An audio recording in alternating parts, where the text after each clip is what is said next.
So, friends, for an audience that is going through incredible persecution, how might they hear the word rest?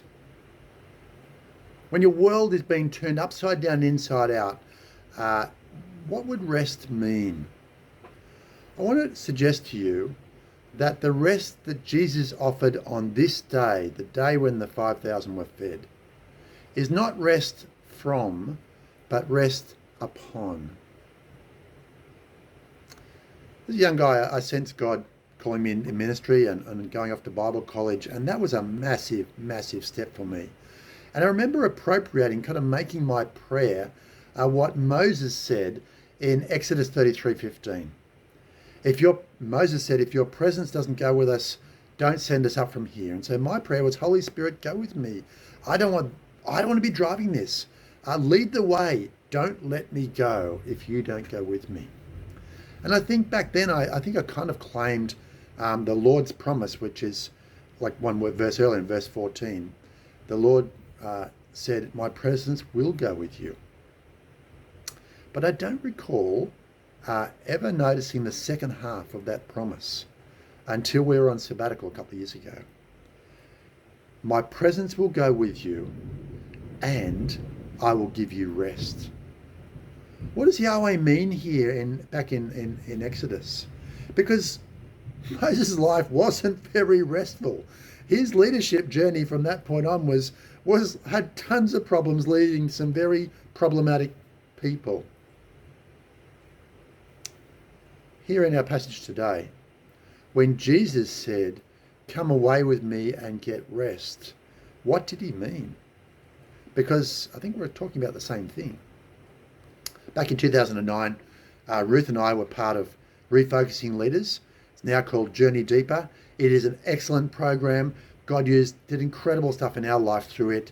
I cannot recommend it too highly. Do it. And one day we were at one session, they were talking about personal retreats, about getting away with Jesus. And that's a great thing, right? And on the page was printed verses 31 and 32 of our passage. But it stopped at verse 32. Now, yes to a day off every week. Yes to personal retreats. Jesus did it. We should do it. Absolutely. Don't hear me saying anything else. But is Mark 6, this day, is this a model for us to follow? Because Jesus talks about getting away, plans to get away. He gets away a bit, but then more ministry turns up and he's straight back into it. I mean, forget about the apostles. There's a mob of sheep to shepherd. Let's teach them. I mean, if you wanted a model to be a workaholic, this is a passage to turn to. It's a bit of a joke, but when Jesus talked about rest in this passage, was he tricking the disciples? Was this just an aspirational claim? Like, yeah, do it if you can, but it doesn't work out, it's all right. Is Jesus not really in control? Did the circumstances of this day overwhelm him? Well, I think the answer to all those questions is no. This day, Jesus led the disciples, the apostles, out that they might learn something upon which they could base their life. You know, as the day went, they went out there expecting time out with Jesus. The mob turns up. All day Jesus is teaching. And in the evening, the disciples are actually being responsible leaders. They see and care about the people and they say, there's no food here, Jesus. It must be time to kind of send them away so they can buy food. And Jesus says, you feed them. Now, earlier in the day, the disciples had been kind of boasting, shouting, talking about what they had done. Look, we've driven out demons, we've healed the sick, we've done this, right? But they get to this point, and this is beyond them. This is beyond what they can do. Jesus says, you feed them. They say, what? That's like 8 months' wages. We can't do that. And Jesus takes what they have. And having presented an impossible leadership challenge to them, he then not just provides, he provides abundantly. And as he does so, this is the beautiful thing about this day. As he does so, he involves the disciples with him in his work, in his miraculous work. They get to hand out the bread. They get to pick up the pieces. But unlike the casting out demons and stuff, none of the disciples after that can go, oh, remember that day when we fed 5,000 people? I mean, no. This was so totally about Jesus. And yet they got to be part of it. This was so totally about Jesus, and they got to learn something that day that could not have been learnt any other way. Now we know that they were slow to catch on. It's not until kind of end of chapter 8 that finally they realised, yes, Jesus is the Messiah. And fair enough too. When you're in the middle of the mess and you don't know how things are going to work out, you can't really learn the lessons. But in the years to come, when things got tough, when leadership was hard, when the pressure, when the persecution was on them, and they asked themselves, are we on the right course? Are we doing the right thing? And they look back to this day and say, yes, we are. No question. We saw it with our own eyes. We helped with our own hands. This is God among us. This was God showing he is the Messiah and God's Son. Absolutely. He's worth living for, even dying for.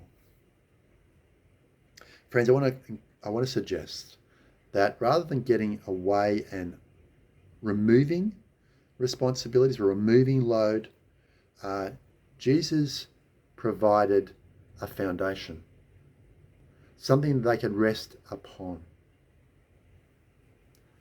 I want to give you two examples of a rested lifestyle or response. A couple of weeks ago, we got two difficult phone calls. The first was my parents. My mum had been told that she has some lesions on her liver. It's most likely a return of cancer. It is not good news. Mum and Dad had apparently known for about a week, but we were the first people they'd talked to, and they were still working out what to say. But even in that world turned upside down, nothing's going to be the same again environment, my parents were honest about what's coming. They are certain about where they're going, and they'll be going to be with Jesus. And they both, a number of times in our conversation, were thankful for what God has given. They expressed gratitude for God's gift. And that was such a gift to me to hear that. Their restedness, their confidence, not in themselves. Things are out of control in their life, and yet they can rest. They can trust in who our God is and what he has done. The second phone call was a few days later and even tougher. It was the father of one of our colleagues, one of our workers, a young single guy, incredibly gifted, who had been back in Australia for the last year or so. And the dad called us to say that he died in his sleep. Matt was an incredibly gifted young man, just engaged to a fantastic girl, apparently getting ready for more overseas work. Absolutely no sign this was going to happen. But in his absolute devastation, Perry, the dad, took time to say how thankful they were that God had given them the last year with Matt living in their house back in Australia. Friends, when your world is completely torn apart and upside down, it is still possible to rest, not in the things that we can control. Yes, we should get away for our days off and personal retreats and time out with Jesus, because Jesus did that.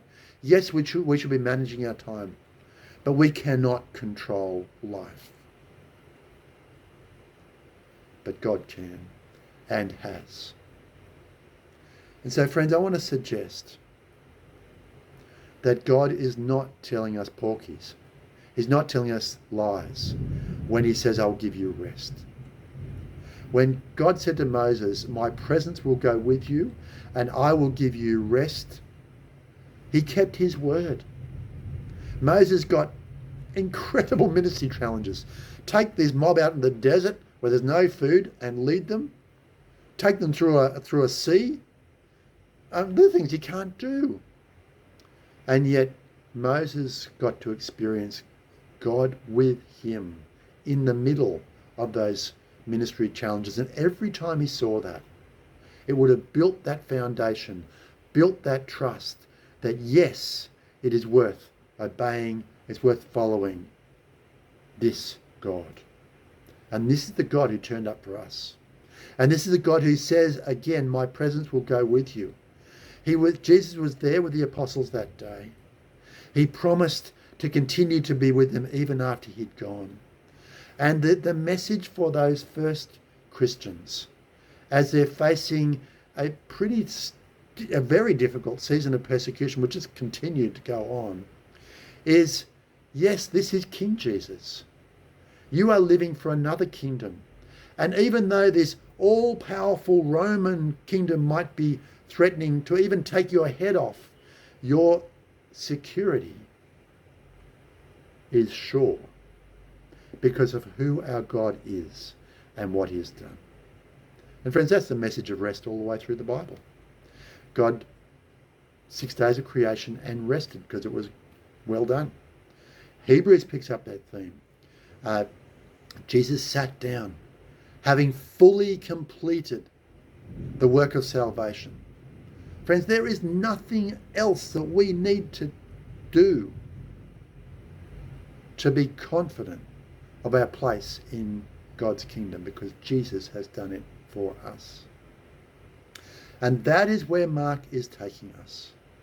That is where this story is taking us. And this story was such a powerful example of Jesus' Messiah authority, Messiah ability, Messiah identity, that all four gospel writers tell us this story. So I trust that this has been an encouragement to follow hard after Jesus, the one who satisfies. So friends, just think of a cow. Just be okay in resting in Jesus. Just chill, and life is good with a belly full of what he gives.